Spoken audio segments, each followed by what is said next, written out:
오늘 예수님께서 당신이 기적을 가장 많이 일으키신 구울들을 꾸짖기 시작하십니다. 그들이 회개하지 않았기 때문입니다.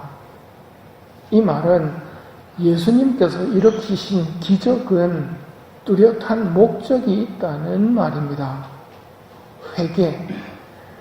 회개가 예수님이 기적을 일으키신 목적입니다. 코라진과 벳사이다, 가파르나움이 불행 선언을 듣는 이유는 기적의 목적인 회개를 하지 않았기 때문입니다. 너희에게 일어난 기적들이 티로와 시돈에서 일어났더라면 그들은 벌써 자루옷을 입고 죄를 뒤집어 쓰고 회개하였을 것이다. 기적이 많이 일어난 것이 자랑이 되려면 회개가 따라야 합니다. 많이 받은 사람은 많은 것을 돌려주어야 하며 많이 맡은 사람은 더 많은 것을 내놓아야 합니다. 만일 그렇지 않다면 꾸중을 듣게 됩니다. 그러면 예수님이 바라시는 회개란 무엇일까요? 회개란 삶의 방향을 바꾸는 것인데 말씀을 들어봅시다. 도대체 너희 중에 누가 걱정한다고 목숨을 1시간인들 더 늘릴 수 있겠느냐? 이렇게 하찮은 일에도 힘이 미치지 못하면서 왜 다른 일까지 걱정하느냐? 그러니 무엇을 먹을까, 무엇을 마실까 하고 염려하고 애쓰지 마라. 그런 것들은 다 이 세상 사람들이 찾는 것이다. 너희 아버지께서는 이 모든 것이 너희에게 있어야 할 것을 잘 알고 계신다. 너희는 먼저 하느님의 나라를 찾아라. 그러면 이 모든 것도 곁들여 받게 될 것이다. 내 어린 양떼들아, 조금도 무서워하지 마라. 너희 아버지께서는 하늘나라를 너희에게 기꺼이 주시기로 하셨다. 이 말씀이 어디로 회개하고 어떻게 회개해야 하는지 알려주시는 말씀이라 생각됩니다. 이 세상만 쳐다보면 회개할 수 없습니다. 회개는 하늘나라를 향한 회개이며 하늘나라란 하느님의 나라이기에 하느님과 함께 살아가는 삶을 통해 완성됩니다. 그런데 하느님을 잊어버리게 되면 보이는 세상만 신경 쓰고 보이는 사람만 신경 쓰게 됩니다. 이것이 꾸중을 듣는 이유입니다. 바리사이들도 보이는 사람들에게 신경 쓰고 살았습니다.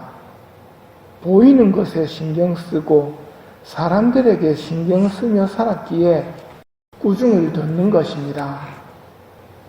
회개를 바라시는 하느님의 하늘나라 선포는 큰 사랑에서 흘러나온 선물입니다.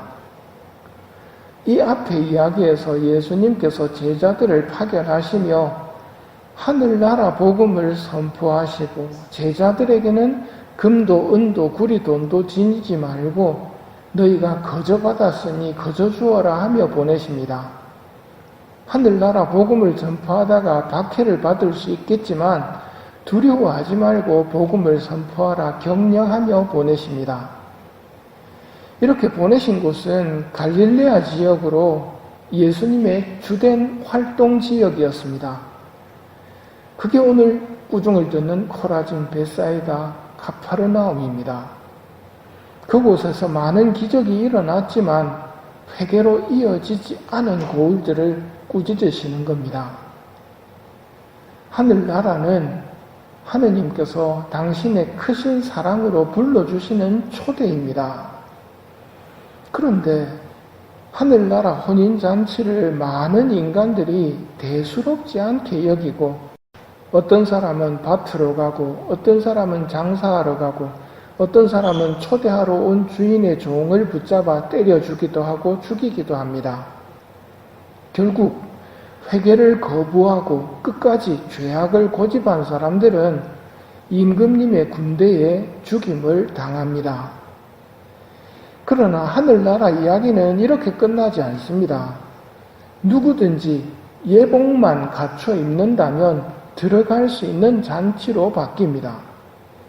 이제 이 잔치에서 쫓겨나는 사람은 예복을 갖춰 입지 않은 사람뿐입니다.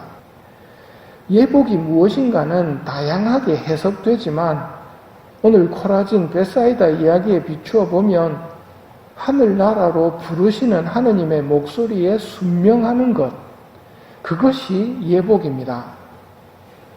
하늘나라로 회개하는 일이 예복이라는 것은 분명합니다. 하늘나라 잔치 초대는 공짜입니다. 이것은 분명합니다. 그러나 초대를 받은 이는 자기 나름대로 성의껏 하느님 잔치에 맛가진 무엇인가를 해야 합니다. 초대받았다는 것을 자랑하고 초대가 천국 시민권 획득이라도 되는 것처럼 생각하는 것은 어리석은 일입니다. 초대받은 사람답게 하느님 사랑과 이웃 사랑의 방향을 깨우쳐주는 계명을 실천하며 살아야 합니다. 하느님과 함께 사는 삶이 하늘나라 삶입니다. 이 미사 중에 하늘나라 혼인잔치로 우리를 초대해 주신 하느님께 감사와 찬미를 드리며 하늘나라를 바라보며 살아가는 은총을 미사 중에 청하도록 합시다.